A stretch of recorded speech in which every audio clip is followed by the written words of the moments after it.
Bom dia a todos. Tá? Me apresentando, meu nome é Marcelo, sou lá de Curitiba, trabalho com Python faz bem pouco tempo, né? E eu trouxe esse tema hoje aqui para a gente passar um pouco da minha experiência que eu tive com a linguagem, né? Principalmente na empresa onde eu trabalho, que é você conseguir trabalhar com Python, onde você tem uma porrada de aplicação legada e onde você tem muitas pessoas que costumam sempre defender a ideologia da linguagem X, linguagem Y, né? Que isso acontece muito. Só para mim ter uma base aqui, quem aqui não veio do Python, veio de outra linguagem e tá massa? Quem aqui, o resto todos nasceram em Python? Isso? Nasceram assim, tipo, seguiram, começaram já direto com Python? Massa. Outra pergunta, quem aqui é líder de time, team leader? Massa. Isso é bem legal, principalmente para o pessoal que está aí na liderança, né? Que foi uma das coisas que eu consegui lá.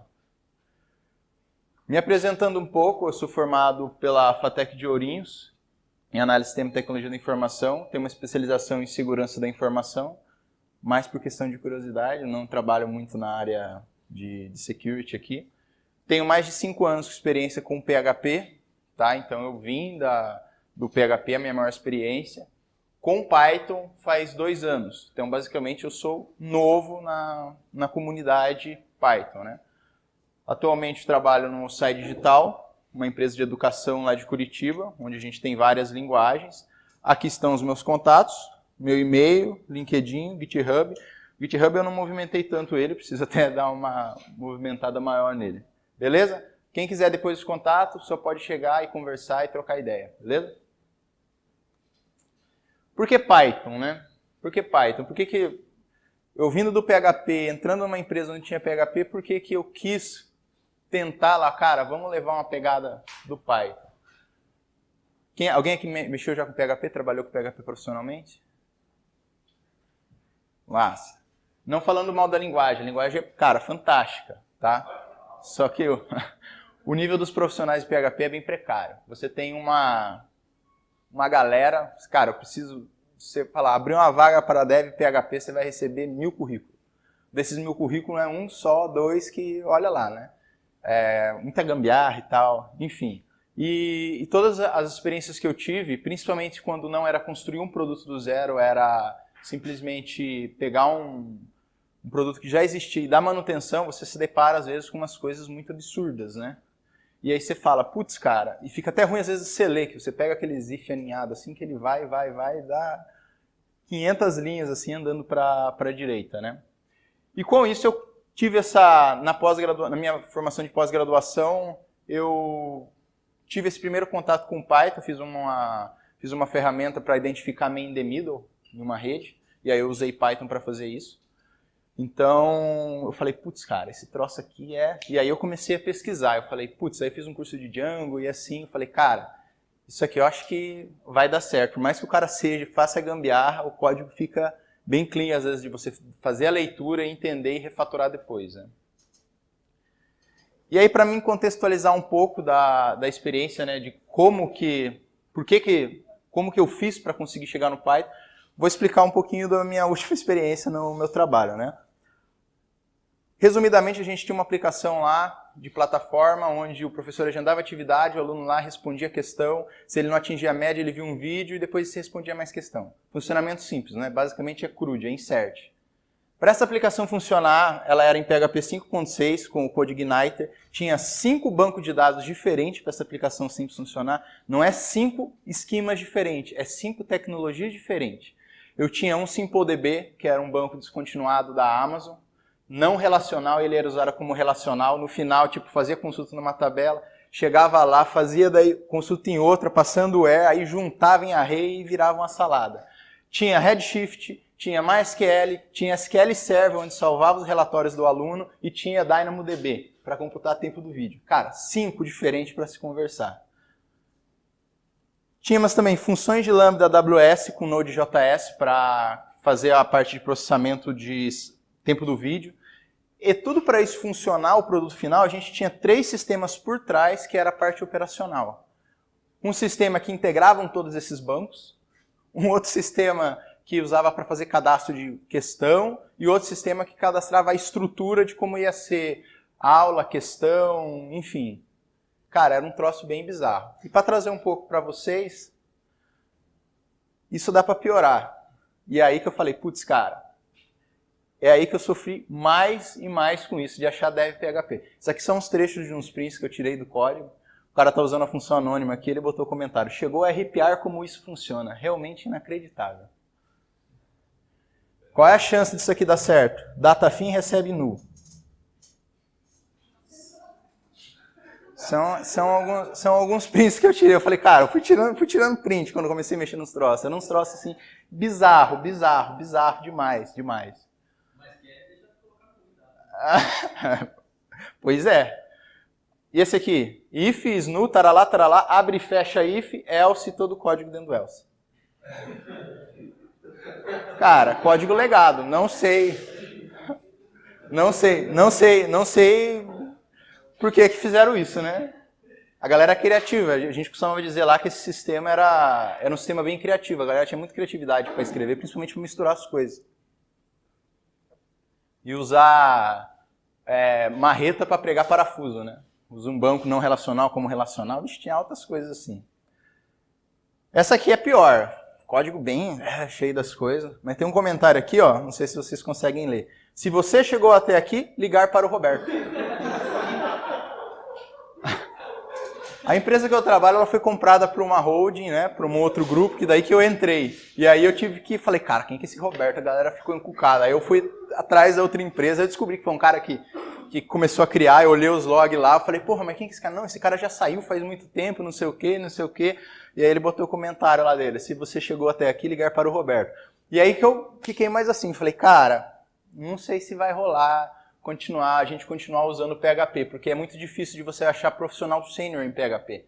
É meio que, assim como o Dev Python, que é bem difícil de se achar independentemente quem seja, você achar galera sênior de PHP é bem, cara, é difícil, porque ou eles já estão num lugar que não querem sair, ou você tem que pegar meio que na sorte, né? Para não acontecer esse tipo de coisa aqui, para vocês não verem esse tipo de coisa aqui. Mas tá bom, você falou do PHP, contextualizou um pouco ali dos sistemas legados que a gente tinha, né, dos problemas que a gente enfrentou, mas e o Python, né? Como que eu consegui? Cara, vamos implementar Python. No universo de empresas que não são startups, que nascem, né? A startup, geralmente, você tem uma mobilidade muito grande para você escolher a tecnologia, mudar e trocar. Pelo menos na empresa que eu trabalho, a gente é bem mais, não conservador, mas a gente usa o que faz sentido. Se Python fazer sentido, a gente usa Python. Se Java é Java, se PHP é PHP. E, obviamente, você não pode sair usando a tecnologia que você quer. É necessário fazer um comitê, onde reúne todos os seniors, os engenheiros mais técnicos lá, para a gente discutir se vai seguir para cá ou se vai seguir para lá no âmbito de tecnologia. Por isso, foi bem difícil eu conseguir alguma coisa, levar o Python lá e começar a nascer essa comunidade lá dentro, né? E aí, cara, surgiu uma oportunidade. A dica que eu falo, né, principalmente para quem é líder ou influenciador dentro do time, né, cara, se surge uma oportunidade, gaste ela. Se a empresa te deu uma carta branca, gaste ela. Haja, não espere, não fala, putz, eu tô meio com medo. Cara, a chance de você ficar e não conseguir depois é muito grande. Então, surgiu a oportunidade, teve abertura, vai e faça, tá? Essa é a primeira dica que eu sempre dou, principalmente para quem está à frente, às vezes, de um time. No ano passado surgiu uma oportunidade lá, um produto novo que foi vendido, né? E por conta disso não tinha time para fazer ele. Foi vendido e não foi meio comunicado muito bem com a área de tecnologia, né? Que foi o Simulado Enem. É um software lá que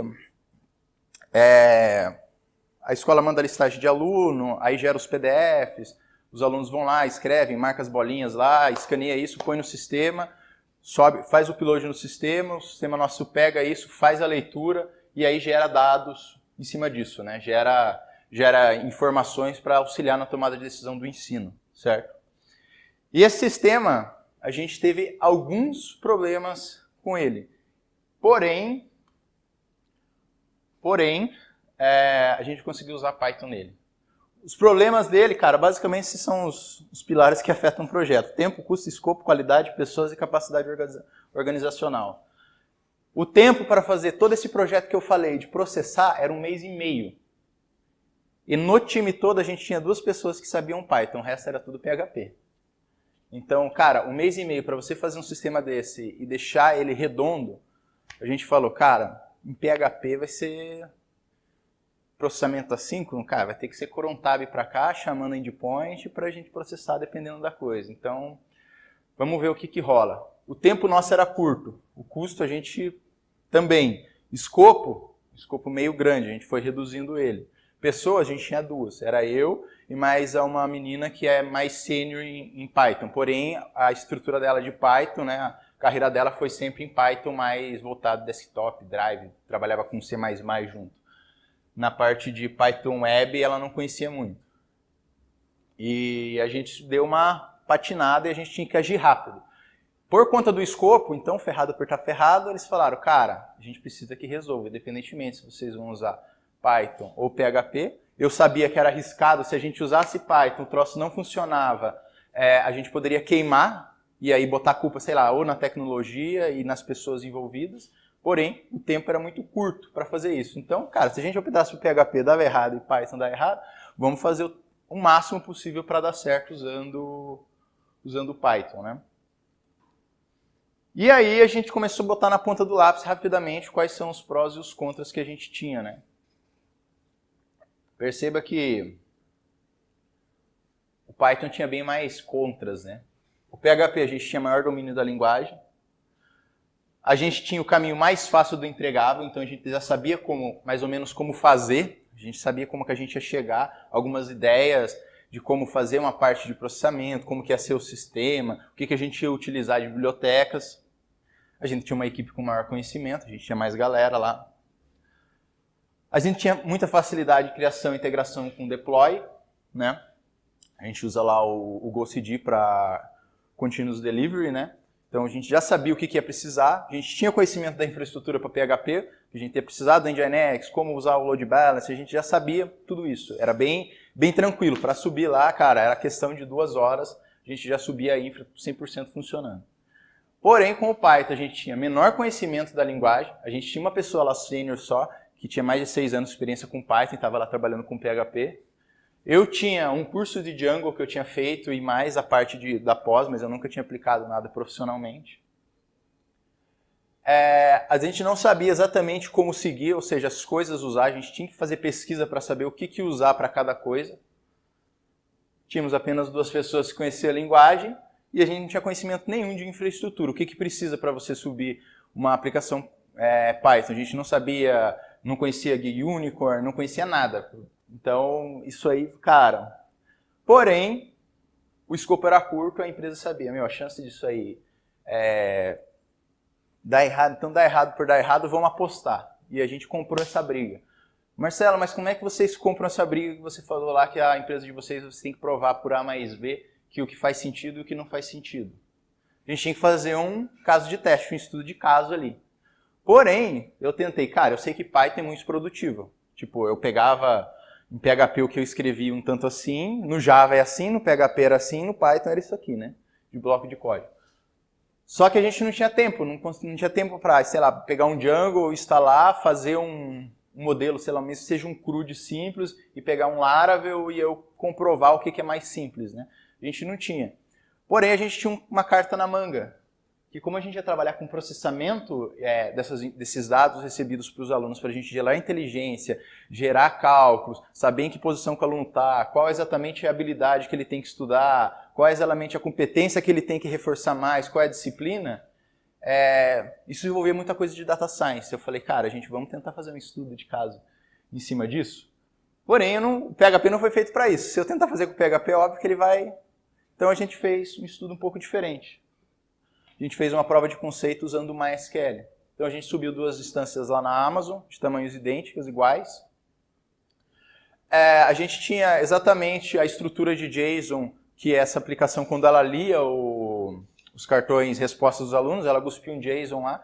Então eu já sabia como é que ia ser a estrutura do meu banco. A gente modelou um banco rapidamente e fez o seguinte.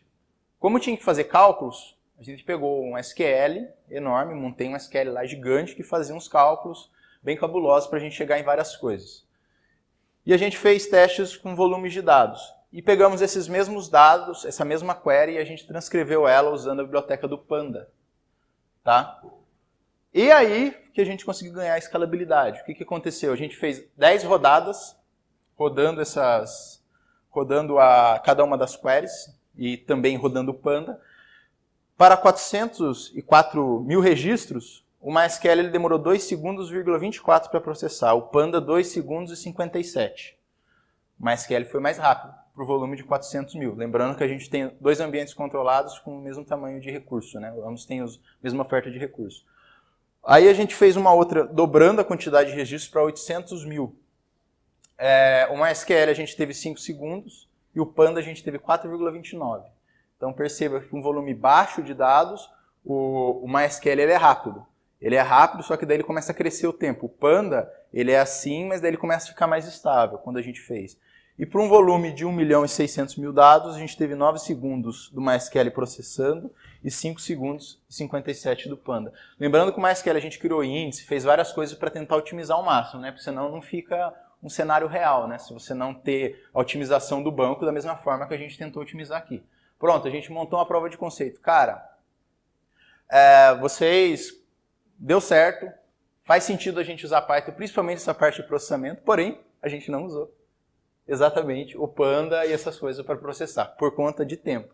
Mas a gente conseguiu provar que, a longo prazo, na evolução da maturidade dessa aplicação, a gente vai conseguir aplicar, vai conseguir escalonar isso bem melhor. E quais que vamos colocar a mão na massa? O que foi a arquitetura que a gente decidiu usar lá, né? A gente discutiu, alinhou com a empresa, alinhou com os times, cara, vamos usar isso daqui. A gente usa AWS, vários serviços, como S3, máquinas EC2, enfim, CloudFront, assets batendo lá no CloudFront para você diminuir o seu tempo de latência. Usamos o Django 1.11, MySQL, New Relic para fazer aferição de performance, AppDex, saber o que está quebrando, quais são os endpoints que mais está demorando. O GoCD para fazer a integração. E aí tem um cara aí que é o Pentaho Data Integration. Alguém conhece? Pentaho? Conhece? O Pentaho ele é uma ferramenta para BI. Né? Você consegue trabalhar até com Big Data e tal, desde migração de dados, enfim. Então, basicamente, você monta a sua pipeline e você vai escrevendo. Cara, eu quero processar uma porrada de dados. Eu tenho um monte de dados, eu quero juntar eles e gerar um monte de informação relevante com ele. Só que isso você trabalha com SQL. Então você vai lá, escreve suas queries, ele vai processar isso, vai pegar o resultado, vai inserir numa tabela, aí dessa tabela você pode rodar outra query, processar e assim sucessivamente. Por que a gente escolheu esse cara? E não o Panda, como a gente fez a prova de conceito? Tempo. A gente tinha 1 mês e meio para fazer. Se a gente fosse fazer no Panda e a quantidade de níveis, né, essas transformações do Pentaho, a gente tinha mais ou menos, eu acho que era 60 steps. Então eu tinha mais de 60 queries enormes que iam gerando dados para me chegar no meu final. Então a gente escolheu ele por conta de tempo, não foi por conta de performance, tanto que demorava ali algumas horas para ele conseguir processar tudo. Né? A não ser que se você subisse, obviamente, uma máquina muito grande, ele ia processar rapidão. Mas o tempo de processamento não foi levado muito em consideração. Então a gente usou esse cara. Tá, Marcelo, e aí, no final, como que foi a entrega desse projeto? A entrega foi mais ou menos isso, entre mortos e feridos, conseguimos. A gente teve alguns problemas, só que uma das coisas que daí eu quis arriscar para o Python é que se a gente fosse fazer em PHP, a gente também ia ter problema, a gente ia também ter reclamação por conta do fator tempo. 1 mês e meio para construir uma aplicação dessa em 2 pessoas. Então, a gente conseguiu brigar muito lá para usar o Python. E qual que foi a reclamação? A gente teve mais ou menos uns 8 mil alunos participando desse Enem, só que desses 8 mil alunos, a gente era um total de umas 80 escolas, essas escolas a gente teve 3 escolas que reclamaram, que tiveram problemas. Só que muito mais problemas delas não escanear direito, não imprimir em 300 dpi, que o sistema tinha que validar resolução, preto e branco, se era 300 dpi, o formato tinha que ser TIFF, várias outras coisas. Então a escola teve algum problema com 3 escolas, porém eram as maiores escolas. Quando você tem maiores escolas, você acaba não sendo tão relevante, né? Porque são escolas muito importantes. Porém, a gente conseguiu, cara, não batemos a meta, obviamente, né? Mas a gente conseguiu fazer uma prova muito massa de conceito do que o Python funciona. Principalmente, a gente conseguiu provar, só que daí jogando, que o Python ele é 10 vezes mais produtivo do que se a gente fosse fazer em PHP, que a gente conseguiu fazer isso na prova real. Se a gente fosse fazer isso em PHP, o tempo de desenvolvimento ia ser bem maior, a gente ia se bater mais, ia ter que escrever mais código, ia ter que testar mais, né? Então a gente conseguiu provar ali que vamos seguir nessa linha para esse projeto e principalmente para a evolução dele, né? E os lessons learned que a gente teve dessa parte de Python aí foi que a gente não conhecia todo o processo, ou seja, a gente tinha a ideia básica, que era fazer a correção, mas a gente não sabia quais eram os relatórios que a gente ia gerar, a gente não tinha conhecimento 100% do que queria, nem mesmo o PO do time sabia mais ou menos o quão ia dar certo. Daí a gente fez um benchmark com outra empresa do grupo que também tinha isso, para a gente conseguir aprender. A gente não sabia o que havia no fim do túnel, nem sequer o tamanho desse túnel. A gente não conhecia a infraestrutura necessária para Python, a gente sofreu um pouco. Foi ali desse 1 mês e meio, tempo é dinheiro. A gente perdeu uns 2, 3 dias para conseguir deixar o ambiente redondo, né? Principalmente a questão de migração, como que a gente ia rodar, onde que a gente ia rodar. A gente teve alguns problemas com isso também, com migração. A gente não conseguiu, a gente tinha só 2 ambientes, não tinha tempo para ter todos os ambientes de dev, ambientes de stage, ambientes de teste. E o ambiente de produção.